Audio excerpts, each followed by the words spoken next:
This is not just another ranking. This is going to be a masterclass on how your brain works when you learn Spanish and how to choose the best resources to improve your Spanish fast and effectively.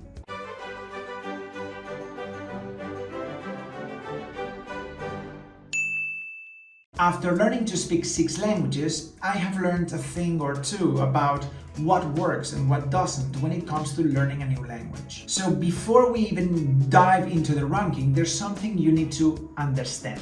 When you work in a new language, when you're trying to learn a new language, your brain performs in 2 different pathways: the learning and the practicing. The difference between learning and practicing is the direction of the information.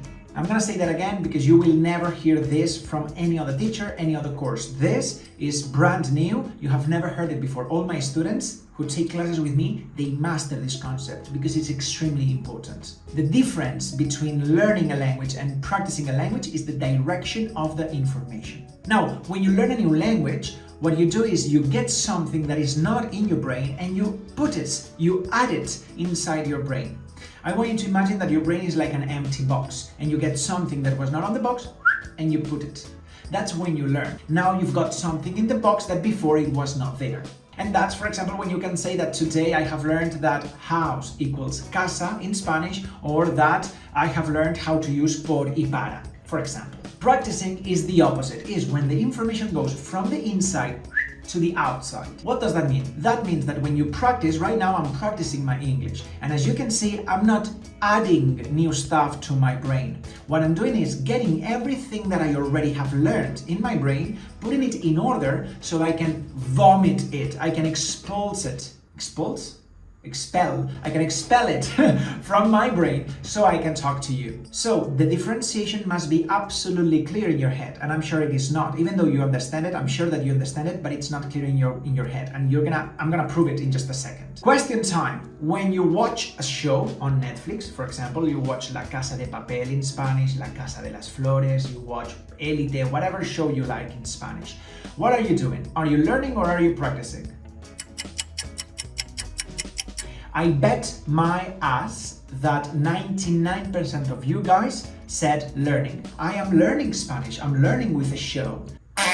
You're not learning. You're just practicing. What? Yes, you're just practicing. Let me prove it to you. When was the last time that after watching a whole episode of La Casa de Papel, Élite, you watch it with subtitles? When was the last time that after watching a whole episode with subtitles, you went like, oh, thanks to this episode, now I know this word, this expression, and this grammar rule. Now I know how to conjugate the present tense of verbo ser, and I know how to use por y para.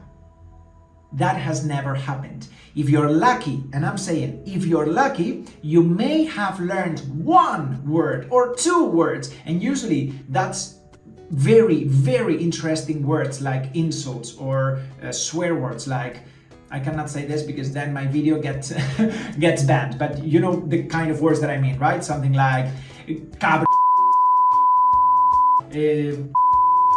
things like this, right? Those words have the power of being interesting by themselves. So just by watching a show, you may learn those words. But what about the rest?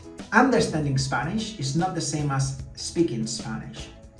So you may understand a whole show, but that doesn't mean that you can use it in your daily life. I'm not gonna go into the difference between the recognize bucket and the create bucket. That's a topic for another video. But what I'm trying to make you understand is that most of the times you've been practicing while thinking that you were learning. Basically, you've been expulsing information from your head, thinking that you were adding information to your head. Let's do the same with a book. What was the last book in Spanish that you read, if you have read any? Have you ever gone like that? Have you ever gotten the book and went like, oh, blah, blah, blah, blah, blah, blah, blah, blah, blah, blah. Oh, thanks to this book, I have learned this and this and this and this and this. Never, never. Why? Because when you're reading a book, your goal is just to practice, is to understand, is putting in order everything you've got here so you can understand it. Right now, I've been talking in English for you for the last 6-7 minutes, right? English is not my native language. It's a second language for me. Have I learned something in English? Do you think that my English is now any better than 6 minutes ago?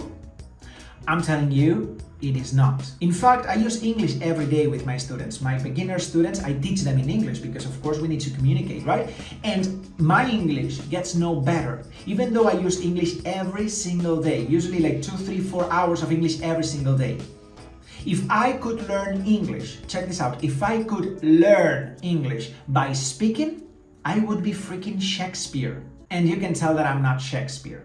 Why? Because right now, I'm not adding new stuff to my brain. I'm not improving my pronunciation, I'm not improving new words, I'm not learning new expressions, I'm not learning new grammar, I'm just putting all the dots in order so I can talk to you. Hopefully you're starting to see what I'm going through. Every time you talk to your friends in Spanish, every time you watch shows in Spanish, every time you read books in Spanish, every time you get immersed in Spanish, you're not learning. Your Spanish is no better. Your Spanish is more fluent, more comfortable, you feel better with your Spanish, but that's not improving, that's not learning. Now, why I'm making so much emphasis on the practicing versus learning? First, because it's something that nobody will tell you ever. It's something that it's crucial to understand if you want to improve your Spanish or any other language.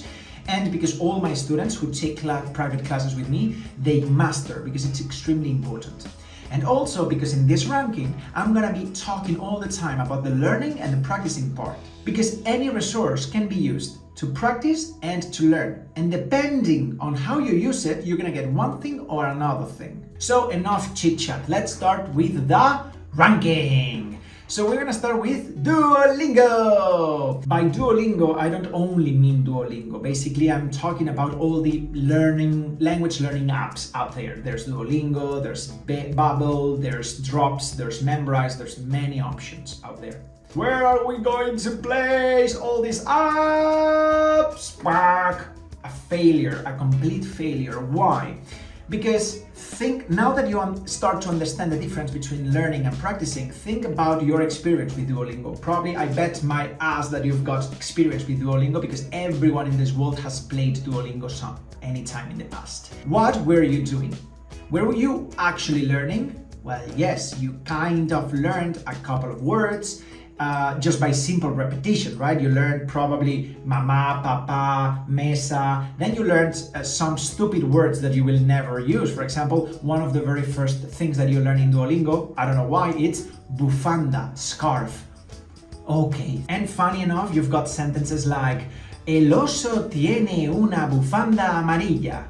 The bird has a yellow scarf. And you're like, yeah, that's the kind of sentence that I need, yeah. Anyway, try to remember how Duolingo works and all the apps work. Basically, you get a sentence in Spanish and you need to translate it into English. Or you get a sentence in English and you need to translate it into Spanish. Or you get like a sentence disorganized and you need to put it in order. Or you've got a Spanish sentence by audio and you need to write it down.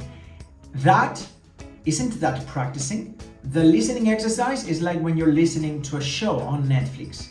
The writing exercise, when you need to translate the sentence, that's exactly the same as when you're writing a journal in Spanish. So yes, there's a certain amount of learning with this kind of apps, but that kind of learning is only useful for absolute beginners, and you can learn how many? Like, I don't know, 50, 60 words maximum. You don't know how to conjugate verbs, you don't know how difficult grammar rules work, you don't know anything. So the learning on these kind of apps is just for basic vocabulary. That's it. Every year I go to the Polyglot Gathering, which is probably the most important gathering for polyglots, people who speak languages. There you can find people speaking 15 languages, 20 languages, insane people, amazing people. And you know what? There's no one in that kind of gatherings, people who learn many, many languages, there's no one ever who has told me that they went from absolute beginner to advanced with any of those apps. Why? Because it's absolutely impossible. You may go from absolute beginner, like A0, I know nothing, to A1. I know something, I can introduce myself, I know the colors, I know this and that. That's it, that's as maximum as you can get. Let's keep going. Music! Let's sing in Spanish. D. What? Yes. We all know songs in Spanish. Songs are a beautiful way to learn Spanish or any other language. I bet my ass, I'm saying I bet my ass many times today. I bet my ass that you know how to sing Despacito, na na na na na na na na na na na. Or maybe you can sing Bailando, Bailando, right? Enrique Iglesias. Or maybe na na na na na na na na na na na na na na na. Hey Macarena. Now you know all these songs, but do you really know them? Have you ever learned anything with these songs? Absolutely not. In fact, most of you probably know Bailando, and you don't even know what Bailando means. So now that we understand the difference between practicing and learning, it is clear to see that when you sing a song, you're just practicing. Now, how could you learn with songs? You get the lyrics, you get the audio, and you listen to the song. And you analyze that. You see what words have been used, what grammar tenses, why they have used it like that. You translate it into English, you understand what's written there. So anytime in the future, you will be able to use it. For example, bailando, you understand bailando. Oh, bailando is the gerund, dancing. Okay, and that is used for actions that are happening with the verb to be. I am dancing. In Spanish, oh, it's the same with verbo estar. Yo estoy bailando. I am dancing. Okay, now you're starting to learn new stuff thanks to the song. Can you see the difference between bailando and then really analyzing the song, analyzing the words and learning from that? You see? Now probably you can already see that this does not only apply to language learning, because everything works this way. For example, those ones of you who are singers, now that we're talking about music, you guys, you know that it's not the same as just singing, I don't know, out there living na na na na na na na na na. That's like one thing, that's the karaoke, that's the practicing. Everyone can do that, right? What's really to learn how to sing? You get the freaking music sheet and you start out there, me, and you start to analyze page by page all the notes, all the riffs, all the everything. So when you sing, you actually know what you're singing. You see, those of you who play piano, happens the same, right? Playing piano, practicing piano, ta, ta, ta, ta, ta, ta, ta, ta, ta, ta. Learning how to play piano. Ding, ding, ding, ding. It's the same thing. Let's keep going. If not, this video will last forever. Online courses. Here you've got Babbel, but there's Babbel, Pimsleur, Rosetta Stone. There's a million of online courses. Online courses were very, very popular years ago. Nowadays, they are not that popular, and I'm glad, because they are useless. They are not good. Surprise, surprise. Why? Because, well, you can imagine so far, right? You get a decent amount of learning, but then you've got just practice and practice and practice and practice. Honestly, it could be a B, it could be a little bit higher. The reason why I put it in a C is because learning a language is already too difficult. If they tell you what you need to use in order to learn, that is super boring. We will talk about this when we get to the grammar books, which is here. And courses have the same problem as the grammar books, which is they tell you what you need to learn. For example, the typical section on the online courses is parts of the body. And you learn words like elbow. Is this elbow? I don't even know. I mean, I speak fluent English and I don't know how to call this. I don't even know in Spanish. I mean, I have never talked. When was the last time you in your life that you've been talking about this part of the body? Freaking never. What about this? I don't even know how to say this in English, and I don't need it. I mean, I don't even know the Spanish name for that, right? So it makes no sense that they tell you what to learn. You should be learning what you care about, what you want to use, what you're interested about. If you like football, for example, soccer or American football, whatever you like, learn that vocabulary, because that's what you're gonna be talking about. That you're not going to be talking about the knee or the elbow or whatever. You're gonna be talking about the football ball, the football field, the referee, the whatever, the players. All those words is what you're gonna be using because you like that topic. You're gonna be talking about that topic. So yes, online courses, you've got practicing, you've got learning, but everything's very guided. And I don't like that. Language should be customized. Next one. This beautiful symbol here is learning while you sleep. What is this? I'm surprised the amount of people who know about this. This is horrible. This is the worst thing ever created. In fact, before I describe it, I'm gonna already put it on an F because it's horrible. Do this for me. Go to YouTube and write "Learn Spanish while you sleep." Do it. Don't pause this video, just open a new window, and I want you to see the insane amount of videos that you will find that teach you Spanish while you sleep, and I want you to focus on the amount of views. Some of them have millions of views.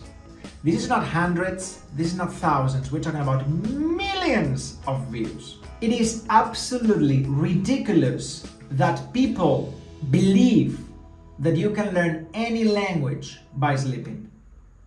It is an insult to people who love languages like I do. First rule that I tell my students, and you guys, you should start applying this as well.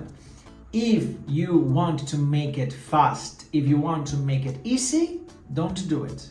Because learning a language is not fast, it's not easy, period. Of course, if you get a good method, it will be faster.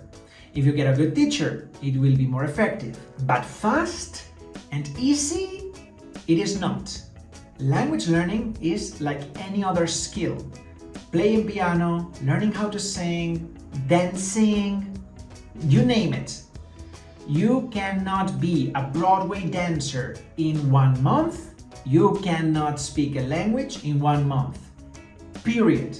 Anything that makes it easier, anything that makes that journey easier, that's not good for you. Careful, I'm not saying that language learning should be like a road of pain and suffering. I'm not saying that, okay? And if you're one of my students, you know that my classes are very entertaining and they are delightful. But what I'm saying is that there's a huge difference between something being entertaining and fun and something being easy. Something easy is something that does not force your brain to work. If you don't work your brain, you will not get better. Period. This sentence should be there on your office. Huge, okay? Like the gym. There's no way you can grow muscle if you don't stress the muscle. Period. There's no way you're gonna improve your Spanish if you don't force and stress your brain. Period. Let's keep going. Flashcard apps. Probably most of you don't know what a flashcard app is. And this goes to the top. Basically, you know what a flashcard is, right? A flashcard is just a piece of paper, like a post-it, where you put on one face, you put casa, and on the other face, you put house, and that's it. And then when you review it, you need to look at one, you're like, house, I knew that one, casa, yes, that's a flashcard. Nowadays, now I just throw the post-it to the garbage. Nowadays, we've got flashcard apps that do that, okay? Now, flashcards by themselves are good, are just simple repetition. I'm not gonna say that they are bad, but they are not perfect. Around like 70, 80 years ago, there was a German guy called Sebastian Lehner who discovered a theory which revolutionized the way we understand learning. It was the forget to learn theory. Basically, I'm not gonna go into technical stuff, but basically this theory is telling us that in order to reinforce a connection in our head, in order to make something more memorable and remember something for longer, we need to let it forget first.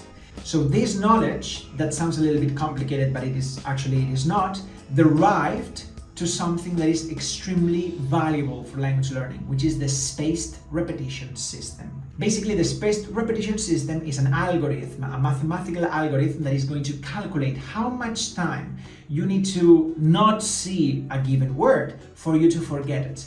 And then you will be presented with that word. So you force your brain, I knew that one, house, casa. And that effort that you're making to remember, that's going to strengthen the connection in your head. And then that word will be hidden again until the algorithm calculates that it's the proper time for you to see it again. Now, not all the flashcard apps out there have the spaced repetition system. My recommendation to you is start using, if you don't do it already, start using a flashcard app from today, right now. Extremely recommended. But use only a flashcard app that uses the spaced repetition system. There are many flashcard apps out there. Most of them do not use the spaced repetition system. And out of the ones that use it, my best recommendations are: one, Anki. Most of you know about Anki. It's a very simple one, not complicated, beautiful for beginners. Or RemNote, R-E-M-N-O-T-E, RemNote. RemNote is way more advanced. You need to know how to use it. You need to learn. You need to spend like 2-3 weeks learning how to use it. But once you know how to use it, it's beautiful. So basically, everything you learn, you want to put it in the flashcard app and play with the app every day. Anki and RemNote will show you every day only the words that you need to review that day. You may have 1,000,000 flashcards on the app, but maybe today you only need to review, 25, because that's what the app believes that you need to review today. So extremely recommended. Let's keep going. Netflix. Again, Netflix is not only Netflix, we're talking about all video streaming platforms like Amazon Prime, Netflix, Disney Plus, etc., etc. And that is B. It's not good. Medium, I would say. Why? I think you can guess the answer already. What is Netflix? Is it learning or practicing? Don't say learning, please. It is practicing. When you watch a show in Spanish, never mind if you do it with subtitles or not, you're just practicing. You're not learning. You're not adding new stuff in the brain. What should you do if you want to learn through watching Netflix, Amazon Prime, Disney Plus, HBO, etc., etc.? What you should do is watch the show, and every time you find something that you don't understand, you stop the show and you check that information and you memorize it, you make it interesting. Every time that I say this, there's a student who have like a heart attack, like, I stopping a show. You need to understand that when you learn a language, you need to have very clear in your head your goal. Is your goal to watch the show? Is your goal to see who is the good guy and the bad guy? Is your goal to get to the end of the episode? Is your goal to see who is going to kill the woman? No. That is called entertaining. If you want to know all those things, you want to be entertained. And if you want that, watch the show in English. Why you want to do that in Spanish if you just want to be entertained? Now, is my goal to learn Spanish through this show? Yes, then I'm gonna learn. Oh, but if I stop, it's going to take me forever to watch a single episode. And what's the problem? Right? You want to be entertained or you want to learn? Every time I share this concept, many students fight against me. They tell me, no, but blah, blah, blah, blah, blah, and they give me 1,000,000 arguments why that's not true. And you know what? After 1 month, 1.5 months in class using my method, they apologize to me. They tell me, Jose, freak. Wow, now I see it. Now I see the point here. Now it's clear to me that just by watching a show, my Spanish does not get any better. And in fact, I'm gonna tell you the same challenge that I tell to my students. If you don't believe me, that's okay. You may not believe me. This is a free world, right? But please do this. Test yourself. Get an episode of whatever show you want. La Casa de Papel, Élite, whatever you want. In Spanish with Spanish subtitles. And that's it. Just watch it. That's it. And at the end of the episode, 20 minutes later, you send me an email. And you say, Jose, thanks to this episode, I have learned ... And you tell me what you have learned. You tell me what you know now that you didn't know before the episode. Do that. And I will be waiting for your answer. Next one. Online classes. We've got italki here, but italki is just one of them. Italki is probably the most famous one. You've got Verbling, Busuu, you've got Amazing Talker, you've got Preply, you've got many options here. And online classes, I'm gonna say a B. The reason why I say a B is because it all comes down to the kind of teacher that you find, okay? 98% of online teachers would be here, okay? Now I'm gonna give you certain ideas that you should avoid when you look for a teacher on these kind of platforms. Then there's like 2-3% of teachers who aren't here. I'm one of them, So the average would be a B. What should you be looking for when you search the list of Spanish teachers on italki or any other platform? You should avoid, at all times, the conversational method. The conversational method is nothing more, nothing less than an euphemism to say, we're gonna talk.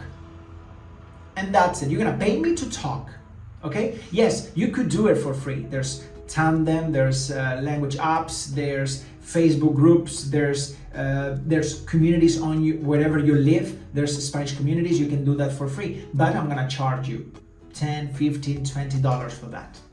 But I need to give it a name, and the name is the conversational method. Run away from the conversational method. Avoid any teacher that uses grammar books. Oh, we're gonna follow the grammar book. You need to buy the book. If you need to buy the book, run away.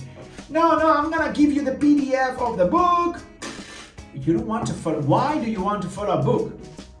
I'm paying for you. I'm not paying for the freaking book. If I want to learn with a book, I'm gonna go to the library and buy the freaking grammar book. I want you to tell me things. You are a human being. I want you to use your expertise and your personality to frame information in a way that I can understand it better. Because the book, I can get it by my own. On the other hand, what kind of teachers you should be looking? You should be looking for teachers who have a method, or they say that they've got a method, not the conversational method, but they've got a personal method. Most importantly, biggest advice that I can give you, find a teacher that learns languages or has learned languages. Never. There's a musical. There's the producers. Never. Never choose a teacher who only speaks the native language. If you're looking for a Spanish teacher, never pick a guy who only speaks Spanish. Never. If you're learning German, don't pick a German guy who speaks German.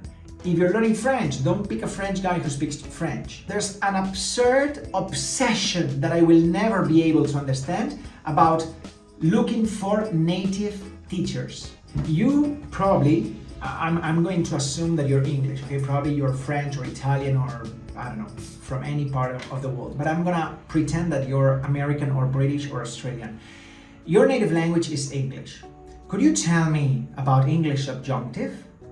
Probably you have no freaking idea what subjunctive is, right? Could you tell me what is a phrasal verb? No idea what is a phrasal verb, right? If you guys, you don't know your own native language, how do you expect that me as a Spaniard, I know Spanish? I dare you to come to Spain, Mexico, Argentina, I don't care the country, and ask anyone in the street, what is a Spanish subjunctive? What is a Spanish pluquamperfect? What is, when to use por, when to use para, when to use ser y estar, when to use, I dare you to do that. Good luck, you will find no one. The reason is very simple, but yet nobody gets to think that way. We are born with languages. I was born with Spanish. I have no freaking idea about Spanish. Well, I had no freaking idea about Spanish until the moment that I started learning English. And then after learning English, I learned Italian. And then after learning Italian, I learned Esperanto. And then after learning Esperanto, I learned French. And by learning all those languages, guess what? I learned Spanish. And right now, I'm a freaking expert on anything that has to do with Spanish language, not because I was born Spanish, but because I have used all that knowledge to learn English, Italian, Esperanto, French, and many other languages. So never get a teacher that speaks the language natively. If you want to learn Spanish from a Dutch guy who speaks 6 languages, go ahead. If you want to learn French from a Spanish person who speaks 4 languages, go ahead. If you want to learn Tagalog from an American guy who speaks 17 languages, go ahead. Because those kind of teachers are going to teach you way better and way more efficiently than any native person. This video is going to last forever. Grammar books. We have already talked about grammar books. Grammar books go to the D. They are shit, okay? Grammar books are useless, okay? I still remember when I was learning French the first time, I got a grammar book and a beginner's grammar book. And the grammar book for beginners was trying to tell me, was trying to teach me words like the fabric of the clothing, like silk, cotton, leather, but in French. And I was like, what? What? Language learning should always be customizable and should always be entertaining. Books, grammar books are not entertaining and are not customizable. So, to the trash. ChatGPT or any other artificial intelligence. There's many. There's Gemini, there's Google Bard, there's ChatGPT, there's many, okay? And they go up here. It is obvious. It is obvious. ChatGPT nowadays, I've got a video on YouTube talking about this. And recently I was interviewed by a great doctor from the University of, was it Arkansas? The University of Arkansas? I don't know. A very prestigious American university. They were making a study about using artificial intelligence to learn languages, and they interviewed me about my vision about how ChatGPT has changed the way we learn languages. It's amazing. It's the closest we can get to a Spanish teacher. Now, does that mean that artificial intelligence will substitute teachers? Absolutely not. They are machines, okay? And they learn from people, and people make mistakes, okay? Nowadays, ChatGPT, for example, still makes a lot of mistakes on verbal tenses, on grammatical rules, on por y para. Why? Because people make mistakes, and ChatGPT is fed with everything that we do online. So ChatGPT makes a lot of mistakes. You should always have the last barrier, the last filter should always be an in-person Spanish teacher. But ChatGPT can teach you so much stuff so you can keep self-learning. So you only end up paying the Spanish teacher just for the absolutely necessary. Let's keep going. Podcast. What I'm gonna tell you, podcast is the same. Podcast is just practicing, right? When you listen to a podcast, you practice, there's no learning. How can you learn with a podcast? You know it. You listen to the podcast, and every time you don't know what they said, you stop, check it out, and make it interesting. You make that information be inserted into your head, into your brain. Next one, immersion. Immersion, I'm gonna put it an A. Immersion, even though it's completely practice, because when you travel to Spain or to Mexico, Argentina, you're going to speak, read, write, and listen all the time. So basically it's completely practicing. But there's a key point in language learning, which is something must be interesting. The brain only memorizes stuff that is interesting. And guess what? Living in Spain, living in Mexico, living in Argentina makes things interesting, okay? You're gonna make mistakes, you're gonna get in troubles, you're gonna need to send an email, an important email, and all that. The brain feels it's very, very interesting. So even though it's a lot of practice, it has a lot of learning as well, because it's very interesting for the brain. Then there's LingoPie. LingoPie, as you probably know, is how can we call it? Well, a software of intelligent subtitles. You watch a Netflix show and you've got the subtitles, but then you can click on the subtitles and you get information. I'm gonna put here a B as well, because you probably know the answer. LingoPie is good for practicing, right? Can you learn? Yes, if you stop the show, you click the word and you check it out, well, So let's say that you're watching a show on Netflix with subtitles with Lingopie and you find the word, I don't know, subrayador, por ejemplo, marker. And you go like, oh, marker. You read it, you understand it, you memorize it, okay. But then 1 month later, you're talking to your friend and you're like, oh, check, aquí hay oh,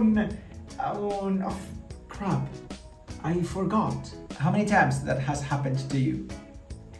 Well, that is because when you memorized it, you moved that information to the short-term memory, not to the long-term memory. So what you want to do anytime you use Lingopie or any of these kind of softwares is you want to make sure that everything you memorize, you move it to the long-term memory. So in 1 month, in 1 year time, you will still remember that information. Let's go for the second to last, Tandem, or language exchange, or any of those basically language exchange apps, okay? Tandem probably is the most famous one. That would be a C. Not very good. Why? The reason is super simple. Most of those language exchange apps, they are not used for language exchange. They are used as a wild, uncovered Tinder. So with the excuse of learning languages and practicing languages, people want something else. I've been receiving like not very appropriate messages from boys, girls, all kind of human beings in those kind of apps. And my only intention was to practice. I never get to practice. That doesn't mean that you cannot find nice people willing to practice the language, okay? But most of the people don't use it for that purpose. And if, like me, you're not interested on that kind of things, then you're gonna waste your time. And finally, dictionaries. Word reference here is the symbol for all the dictionaries out there. You've got Spanish Dict, you've got Word Reference, you've got Google Translator, you've got Lingua, you've got many dictionaries online. And I'm gonna put them up here.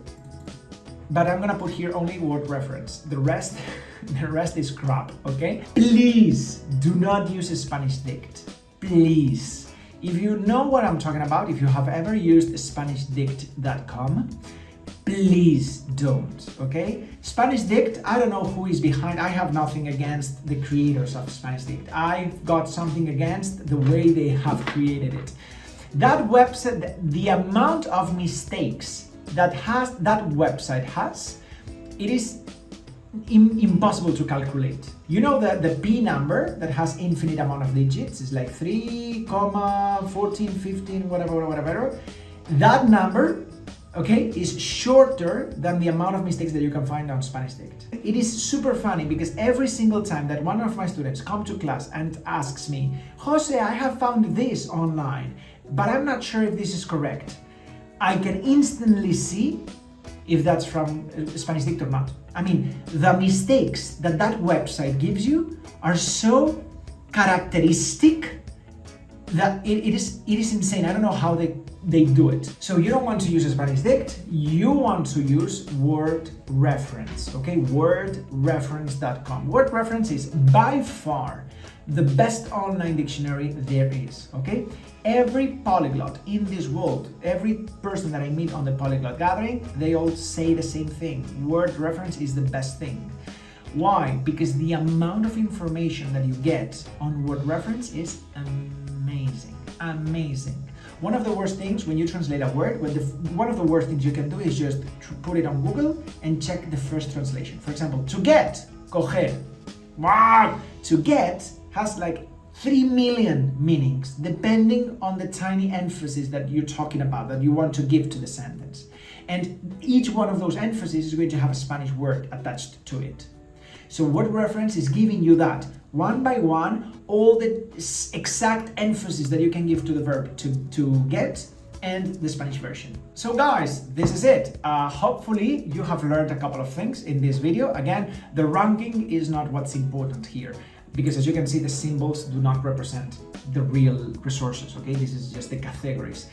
What's important is that you have learned a little bit about how your brain learns, how your brain memorizes, and you start using resources the right way.